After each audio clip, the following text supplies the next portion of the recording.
पुढच्या बातमीकडे वळूया। सावित्रीबाई फुले पुणे विद्यापीठामधील मुलींच्या वसतिगृहात दारूच्या बाटल्या सापडल्याचा धक्कादायक प्रकार समोर आलाय।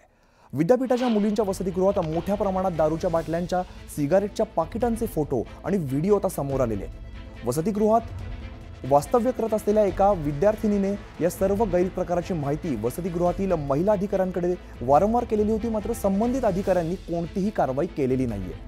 त्यानंतर संबंधित विद्यार्थिनी प्रभारी कुलसचिव आणि कुलगुरू यांना पत्र लिहून या सर्व घटनाक्रम सांगितलेला आहे। दरम्यान दारूच्या बाटल्या सापडल्याचा दावा या विद्यार्थिनीकडून करण्यात आलेला आहे।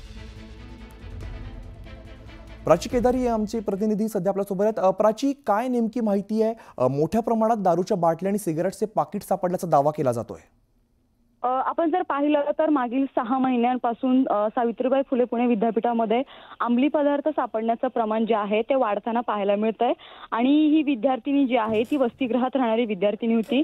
या विद्यार्थिनी हा जो गैरप्रकार आहे, या गैरप्रकाराची माहिती जी आहे ती वसतिगृहातील महिला अधिकारी होती, यांच्याकडे ती वारंवार केली होती, परंतु संबंधित अधिकाऱ्यांनी कोणतीही कारवाई केली नाही।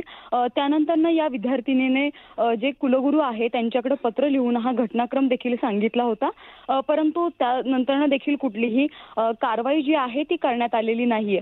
तसंच जर पाहिलं तर वसतिगृहाच्या गेटवरती बायोमेट्रिक उपकरण आहे, हे सगळं असताना देखील या सगळ्या गोष्टी आतमध्ये कशा येत आहेत याची देखील चौकशी होणं गरजेचं आहे। आणि त्याच पद्धतीने अखिल भारतीय विद्यार्थी परिषद जे आहे त्यांच्या वतीने देखील कुलगुरू जे आहेत त्यांना पत्र लिहून याच्यावरती चौकशी नेमावी अशी विनंती जी आहे ती करण्यात येते। परंतु जे दोषी आहे त्यांच्यावरती जे कारवाई झाली नाही तर अखिल भारतीय विद्यार्थी परिषद जे आहे ते आंदोलन करण्याचा इशारा त्यांच्याकडून देण्यात येतो। जसं तुम्ही म्हणताय, यावरती चौकशी कशी होते, कारवाई का होते, पाहणं सुद्धा महत्त्वाचं असणार आहे। धन्यवाद या सगळ्या सविस्तर माहितीसाठी।